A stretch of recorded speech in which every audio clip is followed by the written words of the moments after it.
آج کے تعلیم، آج کی جو بات ہوگی، گفتگو ہوگی، ایک اور آدمی کے سوال ہی پر ہے۔ اس میرے بھائی نے کہا کہ ہم بڑے پریشان ہیں، ہماری زندگی بڑی تنگ دستی میں گزر رہی ہے، آپ اس پر کوئی تقریر کریں۔ تو میں نے آج جو اپنے تقریر کا موضوع بنایا ہے، آپ کہہ لیجئے کہ خوشگوار زندگی کے اصول، خوشگوار زندگی کے رہنما اصول، اس طریقے سے آپ کچھ بھی اس کا عنوان دے سکتے ہیں۔ اس دنیا میں دو قسم کے لوگ عموماً، نہیں تو تین قسم کے لوگ موجود ہیں۔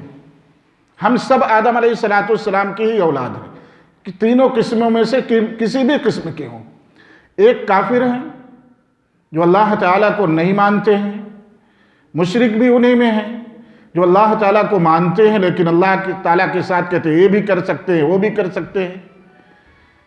دوسرا گروہ ہے مسلمانوں کا، جس میں آپ بھی ہیں، ہم بھی ہیں۔ وہ لوگ جو اپنے روموں میں اذان کے وقت بیٹھے رہتے ہیں وہ بھی ہیں، جو صرف جمعہ پڑھتے ہیں وہ بھی ہیں، جو صرف عید پڑھتے ہیں وہ بھی ہیں، جو وہ نہیں پڑھتے وہ بھی ہیں۔ لیکن وہ کیا کہتے ہیں؟ مسلمان ہیں۔ تو ہم ان کو تو کافر نہیں کہہ سکتے، کیونکہ جب وہ کہہ رہے ہیں مسلمان تو مجھے کیا حق پہنچتا ہے۔ تیسرا ایک گروہ اور ہے ناستکوں کا، ملحدوں کا، جو کچھ کسی کو بھی نہیں مانتا، اس کا کہنا ہے کہ دنیا یوں ہی ہے، اپنے سے پیدا ہوئی اور اپنے سے ختم ہو جائے گی۔ لیکن ان تینوں گروپوں کا سب ابن آدم ہیں، سب کی ایک سوچ ہے کہ اچھی زندگی ملے، صحیح ہے نا؟ اچھی زندگی ملے، اچھے سے خوشگوار زندگی گزرے، کوئی تکلیف، کوئی پریشانی نہ آنے پائے، رزق میں کمی نہ ہونے پائے، اولاد اچھی ہو، گھر اچھے ہوں، گاڑیاں اچھی ہوں۔ یہ سب کی سوچ ہے کسی بھی گروپ سے ہو۔ لیکن اب حاصل کیسے ہوگا؟ آپ سب کو نکال دو، کیونکہ کافر جو ہیں اللہ تعالیٰ ان کو تو کہتا ہے کہ اگر مجھے ایمان والوں کا ڈر نہ ہو کہ ان کے ایمان خراب ہو جائیں گے تو ان کو اتنا دنیا میں نواز دوں کہ جس کی کوئی مثال ہی نہیں ہے۔ وہ تو الگ ہو گئے۔ اب ہمارے آپ کی زندگی کیسے خوشگوار ہو، اور ہم آپ کیوں پریشان ہیں؟ یہی سوال ہوتا ہے کہ کافر کیوں ہم سے خوشحال ہے، ہم کیوں پریشان ہیں؟ تو میرے بھائی، آپ کے ایمان میں کمی ہے، کیونکہ وہ انکار کرتا ہے۔ اللہ تعالیٰ جان رہا ہے، ایک آدمی ہے جو آپ کے یہاں رہتا ہے، پھر آپ کا کہا نہیں مانتا، آپ اس سے زیادہ ناراض ہوگے کہ ایک آپ کا ہے ہی نہیں، وہ گاؤں کا ہے، آپ نے اس سے کچھ کہا، اس نے نہیں مانا، کیونکہ آپ اس سے نہیں ناراض ہو، آپ کی ملکیت میں رہتا ہی نہیں، آپ کو مانتا ہی نہیں ہو کہ آپ میرے مالک ہو۔ تو چونکہ آپ نے اللہ کو کہا کہ لا الہ الا اللہ محمد الرسول اللہ، ایک طرف دعویٰ کرتے ہو کہ اللہ کے سوا کوئی پالنہار نہیں، کوئی معبود نہیں، کوئی دینے والا نہیں، کوئی مرادیں پوری کرنے والا نہیں، کوئی مشکلیں دور کرنے والا نہیں، لیکن آپ کالے ٹیکے لگا لیتے ہو۔ ہوتا ہے کہ نہیں ہوتا ہے؟ نظر بد نہیں لگے گی؟ بچہ پیدا ہوا، 9 مہینے تک ماں کے پیٹ میں اچھے سے رزق پاتا رہا، کسی کے دھاگے ہوگی کی ضرورت نہیں پڑی، پیدا ہوا کالا دھاگا پہنا دیا۔ تو آپ نے اللہ کے ساتھ کسی اور کو ملا لیا، کالا دھاگے کو ہی شامل کر لیا۔ کرتے ہیں کہ نہیں کرتے ہیں؟ اس لیے اللہ آپ سے زیادہ ناراض ہوگا، کیونکہ زبان آپ کی کچھ کہہ رہی ہے، عمل کچھ کر رہے ہیں۔ بالکل اس جیسے کہ جیسے ایک آدمی تو آپ کو اپنے گاؤں کا چودھری مانتا ہی نہیں، آپ کو تسلیم کرتا ہی نہیں، تو اس سے آپ زیادہ ناراض نہیں ہوں گے بنسبت اس شخص کے جو دن رات آپ کے سامنے آپ کی محبت کا، پیار کا، رہبری کا دم بھرتا ہے، لیکن کام آپ کے خلاف کرتا ہے۔ یہی حال محمد الرسول اللہ کے کلمے کا ہے۔ ہم کہتے تو ہیں محمد الرسول اللہ، لیکن ہمارا سارا کام محمد الرسول اللہ صلی اللہ علیہ وسلم کے خلاف ہے۔ آؤ ہم قرآن سے جائزہ لیتے ہیں۔ پہلے خوشگوار زندگی ملے گی کیسے؟ کیا قرآن نے ہمیں نہیں بتلایا ہے؟ کیا حدیث نے ہمیں نہیں سکھلایا ہے؟ آؤ ہم دیکھتے ہیں۔ اللہ تعالیٰ فرماتا ہے سورہ نحل 97 میں، اللہ تعالیٰ کہتا ہے من عمل صالحا من ذکر او انثى وهو مؤمن فلنحيينه حياة طیبة ولنجزینهم اجرهم بأحسن ما كانوا يعملون۔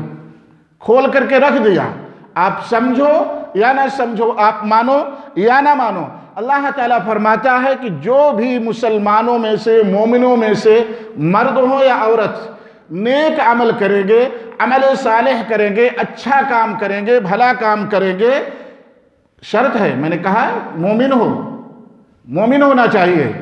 اگر مومن ہے تو کافر کی مثال یہاں نہیں لے آؤ گے، کیونکہ کافر کو جو کچھ بھی رب کو دینا ہے وہ دنیا میں دے دے گا، اور وہ کھلا ہوا رب کا دشمن ہے، منکر ہے، اس لیے رب اس سے اور زیادہ اس کی آزمائش کرنے کی ضرورت نہیں ہے. آزمائے گا آپ کو کیونکہ آپ دھوکہ دے رہے ہو, زبان سے کچھ کر رہے ہو.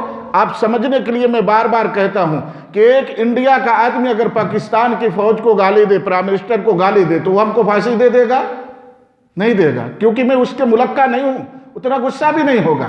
لیکن ایک پاکستانی شخص جو اس حکومت میں رہتے ہوئے اس کی سرزمین پر رہتا ہے, وہی کھاتا ہے, وہی پیتا ہے, حفاظت فوج کرتی ہے, پھر فوج کو گالی دے تو غصہ آئے گا کہ نہیں آئے گا؟ آپ بھی مارو گے پاؤ گے. صحیح بولو, سچ ہے نا؟ اس لیے جو رب کو مانتا ہی نہیں ہے, رب کا منکر ہے, تو رب نے تو اس کے لیے اپنا جہنم بنا رکھا ہے. لیکن ایک آدمی دم بھرتا ہے تو لازم اس کی آزمائش ہونی چاہیے, اس کے جھوٹ پر اس کو سزا ملنی چاہیے. اگر کوئی مومن مرد ہے یا عورت عمل صالح کرے گا, نیک کرے گا, تو اللہ تعالیٰ فرماتا ہے فَلَنُحْيِيَنَّهُ حَيَاتًا طَيِّبَةً, اس کی زندگی کو میں البتہ ضرور خوشگوار بنا دوں گا. خوشگوار بنا دوں گا. کب؟ حیاتاً, حیات زندگی, طیبہ بہتر, اچھی, خوبصورت, خوشنما, خوشحال زندگی بنا دے گا. کب؟ من عمل صالحا, اور کس حال میں؟ وہو مؤمن, نیک عمل کرے اور وہ مومن ہو. یہی نہیں, یہ تو دنیا کی زندگی ہے. وَلَنَجْزِيَنَّهُمْ أَجْرَهُمْ بِأَحْسَنِ مَا كَانُوا يَعْمَلُونَ, آخرت میں بھی اچھا بدلہ دے گا جو کچھ کر رہا ہے. آج ہم آپ اپنا سوچیں, ہماری زبان تک اسلامی نہیں, ہمارے معاملات اچھے نہیں, ہماری تعلیم اچھی نہیں, ہماری نماز سے ہمارے ساتھ نہیں ہے, ذکر و اذکار کا تو چھوڑو ہے ہی نہیں, نمازیں 3 وقت 4 وقت پڑھتے ہیں. شکایت ہوتی ہے کہ ہماری زندگی اللہ تعالیٰ نے ایسا کیوں بنا دیا ہے؟ تو میرے دوستو, اس کی وجہ یہی ہے کہ ہم اللہ تعالیٰ کو صحیح سے نہیں مانتے.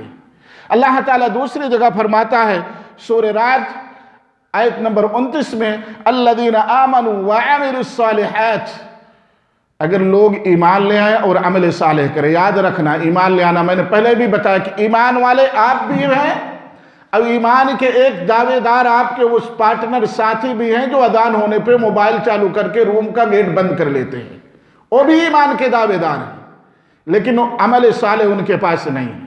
شرط ہے الذین آمنوا وعملوا الصالحات, ایمان والا ہو اور ساتھ میں عمل صالح, نیک کام کرنے والا ہو, اچھا کام کرنے والا ہو, برا کام کرنے والا نہ ہو. پھر اللہ تعالیٰ اس کے لیے طوبی لہم وحسن مآب, اس کی زندگی خوشگوار, اس کا جینا بہتر, اس کی زندگی اچھی ہوگی اور اس کا ٹھکانہ بھی اچھا ہوگا, اس کی منزل بھی اچھی ہوگی. ہم سب کی آخری منزل کون سی ہے؟ جنت یا جہنم کی. وہ منزل بھی درست ہوگی اور اس کی دنیا کی زندگی طوبی لہم وحسن مآب. تو آپ ایمان والے صرف نہ بنے, صرف اسلام کے دعوے دار نہ بنے. الذین آمنوا وعملوا الصالحات طوبی لہم, ایمان بھی لے آئے اور عمل صالح کریں. برے عمل قریب نہیں آنے چاہیے. اگر ہو جائے انسان ہیں, ہوں گے, ایسا نہیں کہ نہیں ہوں گے. ہم کو فوراً توبہ استغفار کرنا چاہیے, اس کے بدلے میں اچھا عمل کرنا چاہیے, اس کے بدلے میں کوئی ایسا کام کریں کہ جو اس کا کفارہ بن جائے. کچھ نہیں ہوتا کہ آپ کے زبان پر ذکر تو آ سکتا ہے, لا الہ الا اللہ, سبحان اللہ, استغفر اللہ, یہ تو کوئی بھاری نہیں, اس میں تو آپ کو کوئی کام روکنا ہے, سارے کام آپ کے چلتے رہیں گے اور اس کے ذریعے سے آپ اپنے گناہوں کا کفارہ کر سکتے ہیں. اور یاد رکھو ان اللہ لا یخلف المیعاد, اللہ تعالیٰ نے قرآن مجید میں جب اس بات کا وعدہ کر دیا کہ اگر ایمان کے ساتھ ساتھ عمل صالح ہوگا, نیک عمل ہوگا, اچھے کام ہوں گے, تو آپ کی زندگی اچھی ہوگی, ٹھکانہ اچھا ہوگا. تو آپ کو قرآن پر اگر ایمان ہے تو اس بات کو ماننا پڑے گا کہ رب کا وعدہ جھوٹا نہیں ہے, رب کا وعدہ سچا ہے.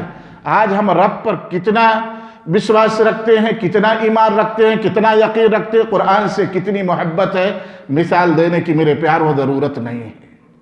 جتنی مثال دوں گا سوچتے سوچتے شرماتے جائیں گے. خود آپ فیصلہ کریں گے کہ شاید مسلمانوں سے بڑھ کر کے دین کی گستاخی کرنے والا اس وقت اس روئے زمین پر کوئی نہیں ہے. آج کیوں نہ جو نام نہاد مسلمان ہے, کسی بھی ناحیے سے آپ چیک کر لو، آپ دیکھ لو، آپ ان کو گستاخ دین پاؤ گے، اللہ کی صریح گستاخی کرتے ہوئے پاؤ گے، اذان کی توہین کرتے ہوئے پاؤ گے، نماز کی توہین کرتے ہوئے پاؤ گے، انبیاء کے وارثین علماء کی توہین کرتے ہوئے پاؤ گے۔ یہ دین میں کسی کی بھی توہین کرنے سے ڈرتے، نہ ان کو خوف نہیں آتا، نہ ان کو شرم ہے، نہ حیا ہے۔ آپ خود دیکھو، آپ خود دیکھو، میں بار بار یہی کہتا ہوں کہ قرآن سے محبت کا عالم آپ کے اندر کیا ہے، آپ اسی سے اندازہ لگا سکتے ہیں کہ سالوں سال گزر گیا، کبھی آپ کو فکر نہیں ہوتی کہ میں قرآن کو سمجھنے کے لیے خرید لوں کوئی تفسیر۔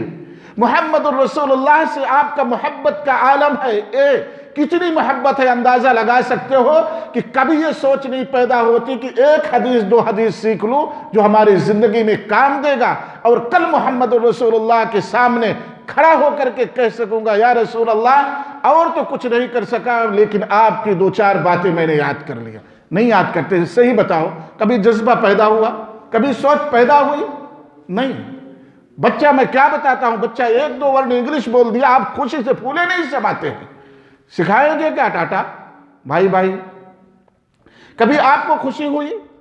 اس سے بڑھ کر کے میں بار بار کہتا ہوں توہین اور کیا ہوگی کہ ایک بچہ آپ کا دنیاوی تعلیم میں اگر کلاس میں ٹاپ کر لیا تو آپ کے گھر پہ دعوت ہوتی ہے کہ نہیں ہوتی؟ میرے دوستوں ناراض مت ہونا، میرا یہ کہنے کا ہرگز مقصد نہیں کہ دنیاوی تعلیم نہیں ہونا چاہیے، بلکہ میں آپ کو کہتا ہوں کہ دنیاوی تعلیم اعلیٰ سے اعلیٰ اپنے بچوں کو دو، لیکن دین کی تعلیم سے محروم نہ رکھو۔ دین کی تعلیم پہلے، پھر جتنا آپ کے قوت ہو اللہ اور زیادہ توفیق دو، آپ کو توفیق دے، اعلیٰ سے اعلیٰ ان کو تعلیم دلاؤ۔ لیکن دین کا سودا کر کے دنیا کی تعلیم پر خوش ہونا، دین کی تعلیم دلا کر کے اگر نمبر لے آیا تو آپ کے یہاں پارٹیاں ہوتی ہیں، گوشت آئے گا، بکرے ذبح ہو جاتے ہیں، دعوتیں ہو جاتی ہیں، لیکن یقین سے کہو، ایسے اپنے سینے پہ ہاتھ رکھو تھوڑی دیر کے لیے، آپ کے گاؤں میں ایک حافظ قرآن آتا ہے، قرآن میں ٹاپ کرتا ہے، ایک بچہ کئی حدیثیں یاد کر کے آتا ہے، آپ کے ہاں رمضان بھر 30 دن میں 29 دن میں 25 دن میں بعض جگہوں پہ 3 دن میں، حالانکہ یہ چیز غلط ہے، 3 دن والا نہیں ہونا چاہیے، یہ بالکل بلٹ ٹرین بن جاتے ہیں۔ آپ کے ہاں 28 دن میں 27 دن میں 29 دن میں قرآن ختم کرتا ہے، اس کی چربیاں نکل جاتی ہیں۔ کبھی آپ نے اس کے لیے بھی دعوت کی کہ آج میری ایک قوم کا بچہ قرآن کو ختم کر دیا، ہم سب کو سنا دیا، ہم سب نے اس کے پیچھے نماز پڑھ لی؟ کبھی وہ اپنے مدرسے سے آیا حفظ کر کے، آپ کو معلوم ہوا کہ فلاں بچہ حافظ قرآن ہو چکا ہے، کبھی آپ کو خوشی ہوئی کہ یہ غریب بچہ ہے، اس نے قرآن کا حفظ کر کے اپنے سینے کو غنی مالدار بنا لیا ہے، دنیاوی مال نہیں ہے، میں اس کے لیے دعوت کر دوں؟ کبھی نہیں۔ ہمارے قوم کے لوگوں کو خوشی نہیں ہوتی ہے، کیونکہ قرآن سے محبت ہوگی تو خوشی ہوگی۔ لیکن اگر اسی گاؤں کا ایک بچہ ٹاپ کر لے، کھیل میں ٹاپ کر لے، انگلش میں ٹاپ کر لے، کسی میں، تو آپ اس کے گھر پہ مبارکباد دینے جائیں گے، حالانکہ آپ سے محبت نہیں ہوگی، اس سے صرف اس کو خوش کرنے کے لیے۔ لیکن کسی حافظ قرآن کے گھر پر اس بنا پر آپ نہیں جاتے ہیں کہ فلاں بچہ حافظ ہو گیا، فلاں بچہ عالم دین ہو گیا ہے، محمد الرسول اللہ کی وراثت کو سنبھال لیا ہے۔ ہم تو نہیں پڑھے لکھے، ہم نے اپنے بچوں کو ڈاکٹر انجینئر بنایا، اچھے جو ہے ان کو دکاندار بنایا، ان کو تاجر بنا دیا، لیکن عالم نہیں بنا سکا۔ چلو کم سے کم نبی کی وراثت سنبھالنے والا ہمارے خاندان، ہمارے گاؤں کا ایک آدمی ہو گیا، کبھی آپ اس کو مبارکباد دینے کے لیے نہیں جاتے ہیں۔ یہ ہے اس بات کی دلیل کہ قرآن و سنت سے محبت نہیں ہے۔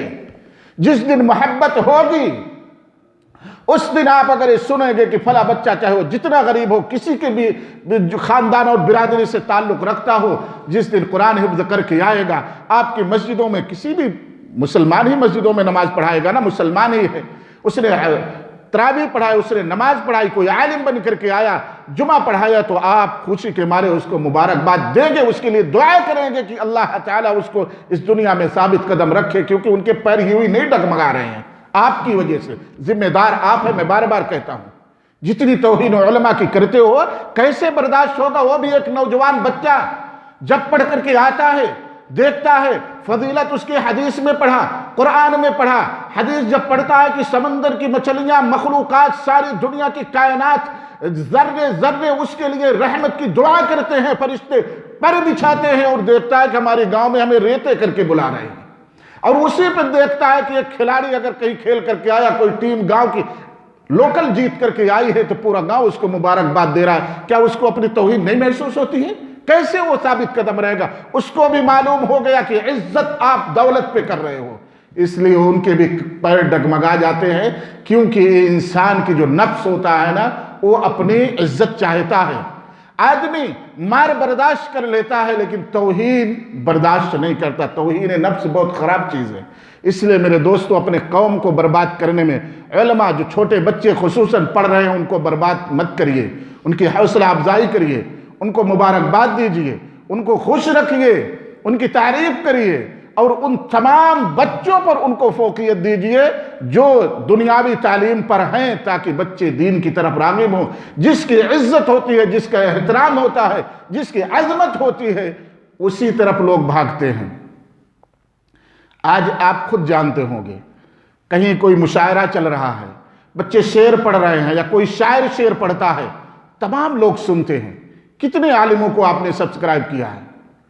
چینل آپ دیکھو، مشاعروں کا چینل آپ نے سبسکرائب کر دیا، خبروں کا چینل جو جھوٹ کا گودام ہے، جھوٹ کا کارخانہ ہے، وہاں پہ ایک چھوٹی سی بات کو جو سچی ہوتی ہے گھما کے بالکل الٹا بنا دیا جاتا ہے۔ آپ 2500 چینل نہیں تو 5-10 چینل ضرور سبسکرائب کیے ہوتے ہیں۔ دین کے کتنے چینل سبسکرائب کیے ہیں؟ یہ آپ کی محبت کا عالم، آپ کو توجہ دلا رہا ہوں۔ کیسے آپ کی زندگی خوشگوار ہوگی میرے پیارو؟ خوشگوار کرنے کے لیے لازم ہے کہ رب سے رابطہ ہونا چاہیے۔ رب سے اپنا کنڈکٹ جوڑو، جو دین کی صحیح باتیں بتانے والے ان سے جڑو، ان سے جڑ کر کے رہو۔ آپ کے جڑنے سے ان کی ہمت بڑھتی ہے، ان کے حوصلے بڑھتے ہیں، ان کو خوشی ہوتی ہے اور زیادہ کام کرنے کا دل چاہتا ہے۔ اللہ تعالیٰ سورہ طٰہٰ آیت نمبر 124 سے 126 تک فرماتا ہے، وَمَنْ أَعْرَضَ عَنْ ذِكْرِي فَإِنَّ لَهُ مَعِيشَةً ضَنْكًا۔ جو شخص میرے ذکر سے غافل ہوگا، اعراض کرے گا، بھاگے گا، غفلت برتے گا، اس کی معیشت تنگ ہو جائے گی، اس کو پریشان کر دیا جائے گا۔ فَإِنَّ لَهُ مَعِيشَةً ضَنْكًا۔ اب اس کی کمائی چاہے جتنی ہو لیکن وہ خوش نہیں رہے گا، کیونکہ اللہ تعالیٰ کا ذکر نہیں کر رہا ہے، یاد نہیں کر رہا ہے، اس کو قرآن کی تلاوت نہیں ہو رہی ہے، کوئی وظیفے نہیں کر رہا ہے، اللہ کی ناراضگی ہے۔ جب بھی بندہ اللہ کے ذکر سے روگردانی کرے گا، اس سے بھاگے گا، وہ تنگ حال رہے گا، پریشان حال رہے گا، روزی میں کشادگی ہونے کے باوجود بھی اس کو سکھ، آرام، سکون نصیب نہیں ہوگا، کیونکہ رب کا فرمان ہے، کسی انسان کا نہیں۔ وَمَنْ أَعْرَضَ عَنْ ذِكْرِي فَإِنَّ لَهُ مَعِيشَةً ضَنْكًا۔ یہ تو دنیا کی سزا ہے، اور آخرت کی سزا کتنی سخت ہے۔ وَنَحْشُرُهُ يَوْمَ الْقِيَامَةِ أَعْمَىٰ۔ اللہ تعالیٰ فرما رہا ہے کہ اور ہم قیامت کے دن اس کو اندھا کر کے اٹھائیں گے۔ میرے پیارے مسلمان بھائیوں، میں آپ سے خدا کا واسطہ دے کر کے پوچھنا چاہتا ہوں، آپ آخرت میں قیامت کے دن اندھا ہونا چاہتے ہیں، اندھا ہو کے رب کے سامنے آنا چاہتے ہیں، یا آنکھ والا؟ آنکھ والا تو رب کے حکام کو یاد کرو، رب کے حکم کو مانو، اس کا ذکر کرو، قرآن کی تلاوت کرو، کیونکہ رب فرما رہا وَنَحْشُرُهُ يَوْمَ الْقِيَامَةِ أَعْمَىٰ۔ ہم حشر میں اس کو اٹھائیں گے یا اس کا حشر کریں گے قیامت کے دن۔ کیسے؟ اعمیٰ، اندھے کی حالت میں اس کو لایا جائے گا، وہ اندھا ہوگا۔ یہی نہیں، اس کو بھی معلوم ہے، کہے گا رب نے کتنا بہترین ہماری اس سزا کا، اس ذلت کا نقشہ کھینچ دیا ہے، ان گندے خبیث لوگوں کا جو اس دنیا کی مالداری کو، اس کی چکا چوت کو، اس کی عزت کو ہی سب کچھ سمجھ رہے ہیں۔ رب فرما رہا ہے کہ جو رب کے ذکر سے غافل ہیں، ان کی دنیا تو تنگ حالی میں گزرے گی، دنیا سے سکون تو ختم ہو جائے گا، لیکن ان کا حشر ہوگا ایسی حالت میں قیامت کے دن کہ وہ اندھے ہوں گے۔ پھر رب سے کہیں گے قال رب لم حشرتنی اعمی وقد كنت بصیرا، کہے گا اے میرے پالنہار، اے میری مرادیں پوری کرنے والا، اے مشکلیں دور کرنے والا، اے اللہ، اے رب، تو نے مجھے اندھا کیوں کیا؟ میں تو آنکھ والا تھا دنیا میں۔ قال رب لم حشرتنی اعمی وقد كنت بصیرا، میں تو دنیا میں دیکھتا تھا، میرے آنکھ تھی، میں اندھا نہیں تھا۔ اللہ تعالیٰ کیا کہے گا؟ اللہ تعالیٰ کیا کہے گا؟ جھوٹ بول رہے ہو، سچ ہے؟ نہیں، منہ پہ تماچا مارے گا، کیوں اندھا کیا گیا ہے، سمجھا دے گا۔ اس لیے میرے پیارو، اگر آنکھ والا رہنا چاہتے ہو تو رب کو مت بھولو، ذکر کرتے رہو۔ قرآن کی ایک دو ہی آیت تلاوت کرو، کچھ نہیں اگر کر سکتے، بہت مشغول ہو تو چلتے پھرتے اس کو یاد کرتے رہو، ذکر کرتے رہو۔ اللہ فرمائے گا قال كذلك اتتك آیاتها فنسیتها، اسی طرح تو نے جب تیرے پاس میرے احکام آئے، میری آیتیں آئیں، میری نشانیاں آئیں، میرے فرمان آئے، میرے نبی کے احکام آئے، تو نے اس کو بھلا دیا تھا۔ قال كذلك اتتك آیاتها فنسیتها، جب رب کے حکم آئے، میری آیتیں آئیں، میرے فرمان آئے، میرے حکم آئے، میرے نبی کے فرمودات آئے، تو تم نے اس کو بھلا دیا تھا۔ وَكَذَلِكَ الْيَوْمَ تُنْسَى، آج تو بھی بھلا دیا جائے گا۔ آج تیرے اس شور شرابے پر کوئی سننے والا نہیں ہے، تیری آنکھ کی بینائی نہیں لوٹائی جائے گی، کیونکہ دنیا میں تو میرے احکام پر ایسا ہو گیا تھا جیسے اندھا ہے، تو قرآن کو ایسی نظر سے دیکھتا تھا جیسے تجھے قرآن دکھتا ہی نہیں، جیسے تو دنیا میں رہتا تھا جیسے تیری آنکھ محمد رسول اللہ کے فرمان کو دیکھتی ہی نہیں۔ اس لیے آج تیری آنکھ کی روشنی نہیں لوٹائی جائے گی، تجھے بھی بھلا دیا گیا، تیری پکار پر رب تیرا سننے والا نہیں ہے۔ آپ کیسے بننا چاہتے ہیں؟ اگر اپنی زندگی خوشگوار بنانا چاہتے ہیں تو رب کو یاد کرو، ذکر کرو، نمازیں ہماری نہیں چھوٹنی چاہیے۔ پہلی چیز جو ہمارے خوشگوار زندگی کی ہے وہ ہے ایمان اور عمل صالح۔ اگر ایمان کے ساتھ عمل صالح نہیں ہے تو میرے دوستو کچھ بھی ہونے والا نہیں ہے۔ اور رب کی توحید کو جتنا زیادہ آپ مضبوطی سے پکڑیں گے، اتنا زیادہ رب کا کرم ہوگا، اتنا زیادہ رب ہم پر مہربان ہوگا۔ اللہ تعالیٰ فرماتا ہے وَمَن يُشْرِكْ بِاللَّهِ فَكَأَنَّمَا خَرَّ مِنَ السَّمَاءِ فَتَخْطَفُهُ الطَّيْرُ أَوْ تَهْوِي بِهِ الرِّيحُ فِي مَكَانٍ سَحِيقٍ، جو شخص بچے پیدا ہونے کے بعد کالے دھاگے پہنا دیتا ہے، کالے ٹیکے لگا دیتا ہے، کالی تعویذیں لے آ کر کے پہنا دیتا ہے، جو یہ سمجھتا ہے کہ اب میرے بچے کو نظر نہیں لگے گی، نئی گاڑیاں خریدتے ہیں، افسوس ہے میرے پیاروں، اس پہ بعض لوگ تو جوتیاں لٹکا دیتے ہیں، آپ نے بھی دیکھا ہوگا نا، کالی جوتیاں لٹکا دیتے ہیں۔ اور بعض لوگ جو بڑے ماڈرن ہیں وہ کالی چوٹی لگا دیتے ہیں، دھاگے کی بنی ہوئی کالی چوٹی۔ آپ نے دیکھا ہے کہ نہیں؟ میں نے دیکھا ہے، آپ بھی دیکھنا غور کر کے، انڈیا، بنگلہ دیش، پاکستان میں یہاں نہیں ملے گا۔ افسوس، افسوس، اس بندے کو رب پر بھروسہ نہیں، اس 5 لاکھ 10 لاکھ گاڑی میں جوتی لٹکا کر کے بھروسہ کرتا ہے کہ میری گاڑی کو کوئی حادثہ نہیں ہوگا۔ بہت زیادہ جو شوقین ہیں، پیسے والے ہیں، وہ کیا کیے؟ کالی چوٹی لگا دیتے ہیں، وہ اور کچھ اس طریقے سے کرتے ہیں۔ گھر بنا تو اس پہ ہنڈیا الٹ کر کے، پہلے ہنڈیا ہوتی تھی مٹی کی، اس کو کالے رنگ سے پوت کر کے رکھ دیتے ہیں کہ اب میرے گھر پر کوئی پریشانی نہیں آئے گی۔ ہے کہ نہیں ہے؟ میرے دوستوں افسوس کی بات ہے، اس سے قیمتی تو گاڑی کا مالک ہے۔ جو گاڑی آپ کی 5 لاکھ 8 لاکھ 6 لاکھ کی ہے، جس گاڑی کو بچانے کے لیے آپ کالی جوتی کالی چوٹیاں لٹکا رہے ہو، اس سے قیمتی آپ کی فیملی کی آپ کی ہے۔ اس لیے ہر اپنے بچے کے، اپنے فیملی کے اپنے گلے میں جوتیاں ہی لٹکا لو۔ یہ جوتیاں جو پڑی ہوئی ہیں آج زمانے تو بنوائی نہیں جاتی ہیں، پہلے تو ریپیئر کر کر کے لوگ پہنتے تھے، اب تو کوئی ریپیئر کراتا نہیں، ٹوٹا تو پھینک دیا، پڑی ہوئی ہے جدھر لٹکا لو، کم سے کم اپنی جان تو محفوظ رہے گی۔ نہیں، اپنی اتنی عزت ہوگی کہ وہاں جوتی نہیں لٹکائے گا اور گاڑی میں جوتی لٹکا دے گا، گھر بنوائے گا تو کالی ہڈیاں رکھ دے گا۔ یہ ہمارے اللہ تعالیٰ پر بھروسہ ہے، یہ ہمارا اللہ تعالیٰ پر ایمان اتنا کمزور کہ کالے دھاگے اور ایک کالی چوٹی، ایک ٹوٹی ہوئی جوتیاں، ایک کالی ہڈیاں گھروں پر اور گاڑیوں میں لگائی جائیں گی تو گاڑیاں محفوظ ہوں گی۔ اللہ تعالیٰ ایسے لوگوں کے بارے میں فرماتا ہے ان کی مثال ایسی ہے جیسے کوئی آدمی آسمان سے گرا۔ کہاں سے گرا؟ آسمان سے گرا، اس کو پرندے راستے ہی میں اچک لے، گدھ ہے، چیل ہے، باز ہے، جو انسان کو کہنے کا مطلب جو گوشت خور ہیں ان کو راستے ہی میں یعنی زمین پر نہ آنے پائے ان کو اچک لے، یا ان کو ہوا کسی بے جان غیر آباد علاقے میں لے جا کر کے چھوڑ دے، فی مکان سحیق، غیر آباد علاقے میں لے جا کر کے چھوڑ دے، اس شخص کی مثال ایسی ہے۔ اور میں نے دیکھا ہے جس کو رب پر بھروسہ نہیں وہ در در بھٹکتا ہے، پوری زندگی ذلیل ہوتا ہے، مال تو ہوتا ہے مگر اس کے پاس عزت نہیں ہوتی، اپنی بہن بیٹیوں کو لے جا کر کے غیروں کے سامنے جھکا دیتا ہے، اپنی بہن بیٹیوں کو لے جا کر کے حجروں میں چھوڑ آتا ہے، چونکہ اب وہ رب کے دربار کو چھوڑ چکا ہے، رب سے اس کا ایمان اٹھ چکا ہے، اس لیے اس کو اتنی بھی ذلت محسوس نہیں ہوتی کہ میں اپنی جوان بیٹی اس پیر کے حجرے میں، اس مولوی کے حجرے میں کیوں چھوڑ دیا ہوں۔ دعا کون سی ہے جو اکیلے میں لگتی ہے جی؟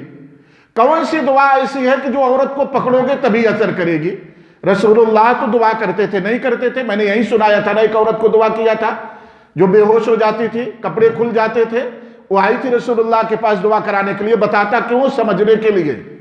جو بھی مولوی، جو بھی پیر، جو بھی فقیر، جو بھی دیندار اگر عورت کو چمٹا کر کے اس کو اپنے قریب رکھ کر کے تنہائی میں یا اس قسم کی دعائیں کرتا ہے تو دعا نہیں کیا ہے؟ پاکھنڈ آپ کے ایمان کے ساتھ ساتھ آپ کی عزتیں بھی لوٹ رہا ہے۔ دعا جیسے رسول اللہ نے کیا کرایا، جیسے صحابہ نے کیا ویسے ہی دعا ہونی چاہیے میرے دوستو۔ اب آپ سوچیں کہ آپ کا ایمان کیسے ہے؟ ہمارے گھروں سے لے کر، ہمارے تجارتوں سے لے کر، ہمارے اپنے کاروبار سے لے کر کوئی ایسی جگہ نہیں ہے جہاں ہم جان بوجھ کر رسول اللہ صلی اللہ علیہ وسلم کے حکم کی خلاف ورزی کرتے ہیں تو خوشحال زندگی کیسی ہوگی؟ اللہ تعالیٰ فرماتا ہے فَلْيَحْذَرِ الَّذِينَ يُخَالِفُونَ عَنْ أَمْرِهِ أَن تُصِيبَهُمْ فِتْنَةٌ أَوْ يُصِيبَهُمْ عَذَابٌ أَلِيمٌ جو لوگ رسول اللہ کی حکم کی خلاف ورزی کرتے ہیں، ان کی نافرمانی کرتے ہیں، ان کو ڈرنا چاہیے اس چیز سے کہ کہیں ان پر کوئی مصیبت نہ آ جائے یا ان پر کوئی دردناک عذاب نہ آن پڑے۔ تو کیا آج ہم مصیبتوں میں نہیں پڑے ہیں؟ کیا ہم مصیبتوں میں نہیں گر گئے ہیں؟ کیا آج ہم پر عذاب اللہ کا نہیں آ گیا ہے؟ دوستو اس کی وجہ یہی ہے کہ ہم نے محمد الرسول اللہ صلی اللہ علیہ وسلم کے طریقے کو چھوڑ دیا ہے۔ خوشگوار زندگی کے لیے پہلا اصول ایمان عمل صالح کے ساتھ میں۔ دوسرا اصول میرے دوستو نماز ہے۔ کیوں؟ اللہ تعالیٰ نے کہا یا ایھا الذین آمنوا استعینوا بالصبر والصلاۃ ان اللہ مع الصابرین، اے ایمان والو تم نماز کے ذریعے سے اور صبر کے ذریعے سے، اس کے وسیلے سے اللہ کی مدد طلب کرو۔ اس کے وسیلے سے کیا کرو؟ اللہ کی مدد طلب کرو، نماز پڑھو، اللہ سے دعا کرو، مصیبتیں آئیں صبر کرو، اللہ پر بھروسہ کرو کہ جو کچھ اللہ تعالی نے ہمارے نصیب میں لکھ دیا ہوگا وہی ہوگا، اس سے زیادہ کوئی میرا نقصان نہیں کر سکتا اور اس سے زیادہ کوئی میرا فائدہ بھی نہیں کر سکتا ہے۔ اور اپنے دل کے سکون کے لیے میرے دوستو نمازیں پڑھو، کیونکہ آپ علیہ السلام فرماتے ہیں کہ نماز میں میرے آنکھوں کی ٹھنڈک کہاں ہے؟ نماز میں۔ اسی طریقے سے آپ علیہ السلام فرماتے ہیں اقرب ما یکون العبد من ربہ وہو ساجد، بندہ اپنے رب سے سب سے زیادہ جو قریب ہوتا ہے وہ سجدے کی حالت ہے۔ آپ علیہ السلام نے فرمایا فَأَكْثِرُ الدُّعَاء، جب سجدے میں جاؤ تو دعا کی کثرت کرو، خوب دعا کرو۔ ہمارے پاس تو سجدے ہی نہیں ہیں، فرض نماز بڑی مشکل سے پڑھتے ہیں، روم میں کوئی سنت کوئی نوافل نہیں میرے پیارو، روم میں ضرور 2 رکعت نماز پڑھو، جہاں کاروبار کرتے ہو ادھر پڑھو۔ آپ علیہ السلام نے بکری کے بارے میں، دیکھتے ہو یہاں بکریاں گھیر کے رکھی رہتی رہے، اس میں نماز پڑھنے کی اجازت دی ہے۔ سوچو جہاں پر کچرے ہیں، آپ کے تو جہاں کاروبار کی جگہ وہاں کہیں زیادہ صفا ہے، کسی بھی کنارے میں 2 رکعت نماز پڑھو، لمبے سجدے لمبے رکوع کرو اور اللہ تعالیٰ سے خوب سجدے میں دعا کرو، کیونکہ آپ اپنے رب کے سب سے زیادہ قریب ہوتے ہیں۔ جب بندہ سب سے زیادہ قریب ہوتا ہے تو رب سنے گا بھی زیادہ، کیوں؟ بندہ سب سے زیادہ اس کے قریب ہے میرے پیارو۔ اس لیے اگر خوشگوار زندگی چاہیے تو نماز ہماری زندگی میں ہونا چاہیے۔ نماز پر ایک واقعہ میں نے پڑھا ہے، یہ حافظ ابن عساکر کے جو ہے حوالے سے غالباً تاریخ دمشق میں یہ واقعہ موجود ہے۔ وہ کہتے ہیں کہ ایک آدمی تھا جو دمشق، سوریہ کی جو راجدھانی ہے، سیریا انگلش میں بولتے ہیں، وہاں سے ایک علاقہ تھا زیدانی۔ وہ غریب آدمی تھا، اپنے کھچر کے ذریعے سے سواری ڈھوتا تھا، ایک جگہ سے دوسری جگہ منتقل کرتا تھا، اس کا بھاڑا لیتا تھا۔ ایک دن ایک آدمی اس کو ملا، اس کے ساتھ میں وہ چلا گیا۔ دیکھیں نماز کیسے آپ کی زندگی کو بہتر بناتی ہے، نماز سے کیسے آدمی تمام مصیبتوں سے محفوظ ہو جاتا ہے اگر نماز پڑھے تو۔ وہ آدمی اس سے اپنا بھاڑا طے کیا اور چل دیا۔ جب راستے میں کچھ دور پہنچتا ہے، وہ آدمی اس بندے سے کہتا ہے، اس سواری کے مالک سے کہتا ہے کہ میں تم کو ایک راستہ شارٹ کٹ بتاتا ہوں جو جلدی پہنچا دے گا۔ حالانکہ آدمی پرانا تھا، اس نے ٹال مٹول کی، وہ کہتا نہیں ادھر سے چلو، میں ماہر ہوں اس راستے کا، آپ کو میں جلدی پہنچا دوں گا اور مجھے جلدی ہے۔ وہ اس کے کہنے پہ چلے گئے۔ یقین ہو گئے، آدمی بہت سارے فراڈ لوگ جھوٹ بولتے ہیں، جس کے باتوں میں آ کے لوگ پھنس جاتے، وہ بھی ویسے دیندار آدمی تھے، پھنس گئے اس کے چکر میں۔ وہ ایک گہری وادی میں لے جا کر کے اترتا ہے، جہاں جا کر کے راستہ ختم ہو جاتا ہے۔ یہ بندہ اس سے پوچھتا ہے کہ بتاؤ یہ کہاں مجھے لے آ دیا؟ کہا خبردار بس رک جاؤ۔ چاقو نکالتا ہے، ابھی بندہ دیکھا اس کو تو ڈر گیا، کہا بھائی جو کچھ سامان ہے میرا لے لو، کھچر لے لو، گدھا لے لو، میری جان بخش دو۔ اور وہ بیان کرتے ہیں کہ دیکھتا ہوں کئی لاشیں ادھر سڑی ہوئی پڑی ہیں۔ کہا نہیں، اگر ایسا ہوا تو تم جا کر کے باہر شور کر دو گے، دوبارہ کوئی پھنسے گا ہی نہیں، اس لیے مال تو اب میرا ہی ہے، کیونکہ تم جا کہاں سکتے ہو، مال تو میرا ہے، میرے پاس ہتھیار ہے، میں طاقتور ہوں، جاؤ گے تم کہاں؟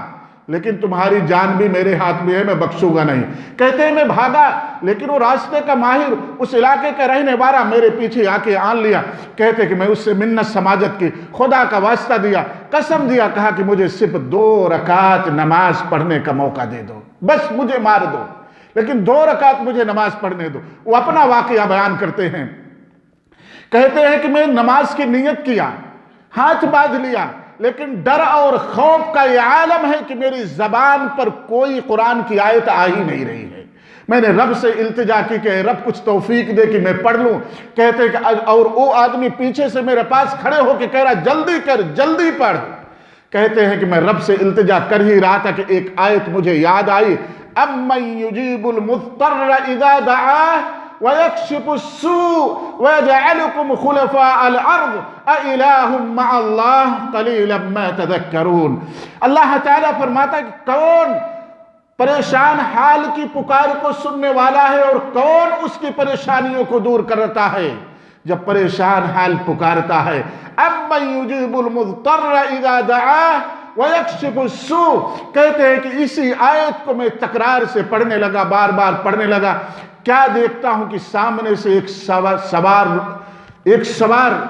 گھڑ سوار نمودار ہوتا ہے، اس کے ہاتھ میں تلوار ہے، ہتھیار ہے، وہ پہنچتا ہے اور اس دشمن کو، اس چور کو قتل کر دیتا ہے اور واپس جانے لگتا ہے۔ میں اس سے پوچھتا ہوں کہ اللہ کے نیک بندے تو کون ہے کہ اس تنہائی میں جہاں میری آواز کوئی سننے والا نہیں تھا آ کر کے مدد کیا؟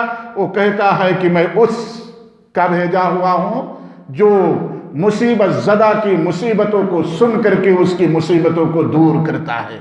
میرے دوستو، ہم تو چمتکار اور کرامات جھوٹی سنتے ہیں، ان تابعین صحابہ کی کراماتوں کو سنا کرو جن سے ہمارے ایمان تازہ ہو گئے، کیونکہ وہاں ان کی طاقت قوت کا بخان نہیں ہوتا، وہاں بخان نماز کا ہے کہ نماز کے ذریعے سے اللہ تعالیٰ نے ان کی کس طریقے سے مدد کی۔ آج تو ہم کتنے نافرمانی کرتے ہیں، آپ خود سوچ سکتے ہیں ہمارے گھروں کا کیا حال ہے، ہمارے بچوں کا کیا حال ہے۔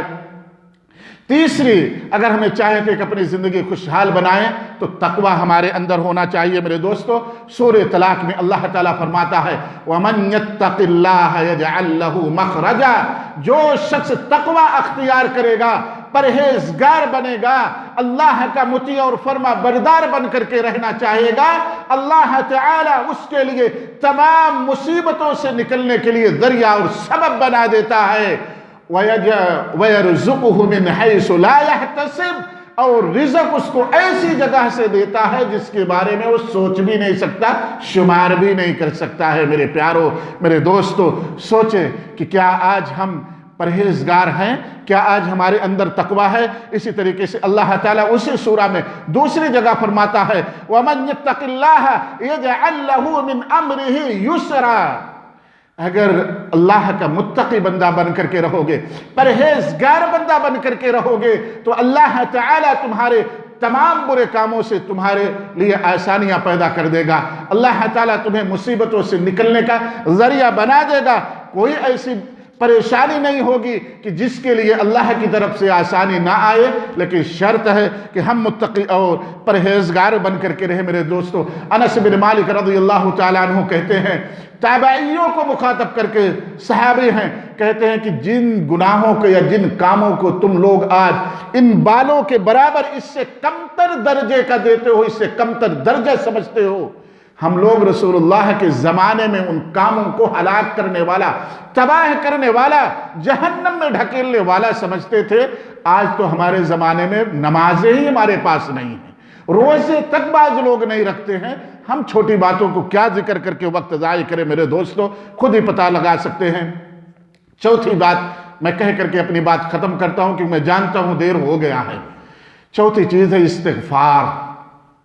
اللہ تعالیٰ سورہ نوح میں فرماتا ہے فَقُلْتُ اسْتَغْفِرُوا رَبَّكُمْ، ایک آیت اس کے پہلے اللہ تعالیٰ فرماتا ہے سورہ شورى میں وَمَا أَصَابَكُم مِّن مُّصِيبَةٍ فَبِمَا كَسَبَتْ أَيْدِيكُمْ وَيَعْفُو عَن كَثِيرٍ، جو کچھ بھی تم پر مصیبتیں آتے ہیں وہ تمہارے اپنے ہاتھوں کی کمائی ہے، تمہارے وجہ سے آتی ہیں۔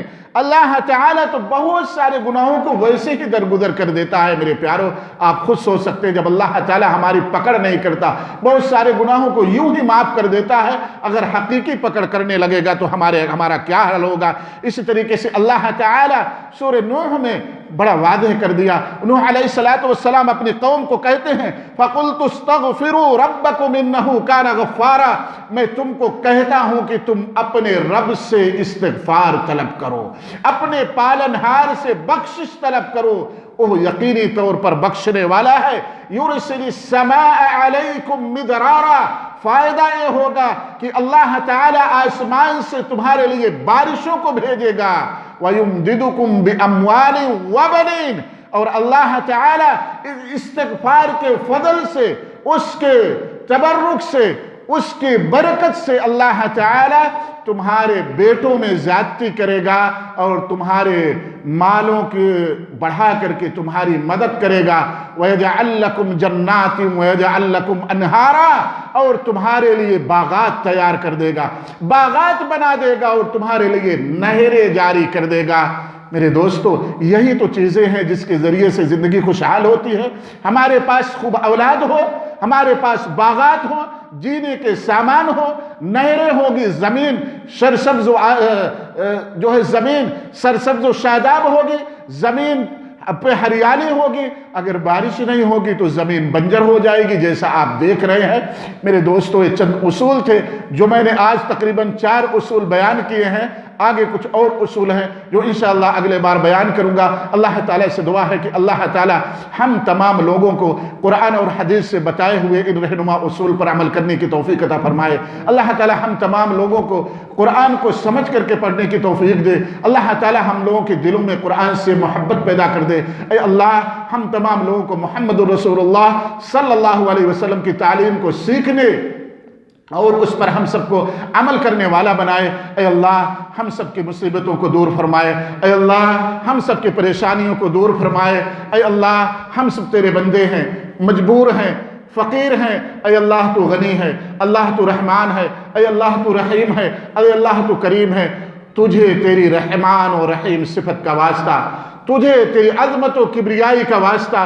اے اللہ، تو اپنے مومن بندے کو، اپنے مسلم بندوں کے تمام مصیبتوں کو دور کر دے، ان کی تمام مشکلوں کو آسان کر دے، ان کی تمام تکلیفوں کو دور کر دے۔ اے اللہ ہم میں سے جو بھی مریض ہیں، جو بھی پریشان ہیں، اللہ ان کی پریشانیوں کو دور فرما، ان کے مرض کو دور فرما، ان کو شفائے کلی عطا فرما۔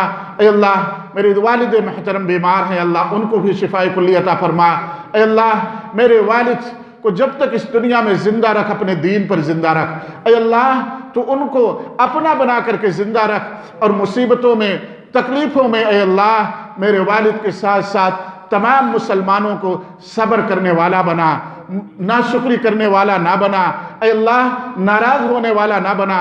اے اللہ تو ان کو ایسا بنا اس دنیا میں کہ ان کا مرض، ان کی تکلیف ان کے گناہوں کا کفارہ بن جائے اور جنت میں نجات کا ذریعہ بن جائے۔ اے اللہ جہاں جہاں بھی مسلمان پریشان ہیں، اے اللہ ان کے پریشانیوں کو دور فرما۔ اے اللہ ہم سب کے بچوں کی حفاظت فرما، ان کو دین پر قائم رکھ، شیطان کے شر سے بچا، ہماری بہن بیٹیوں کی عزت کی حفاظت فرما، ہمارے گھروں کی حفاظت فرما۔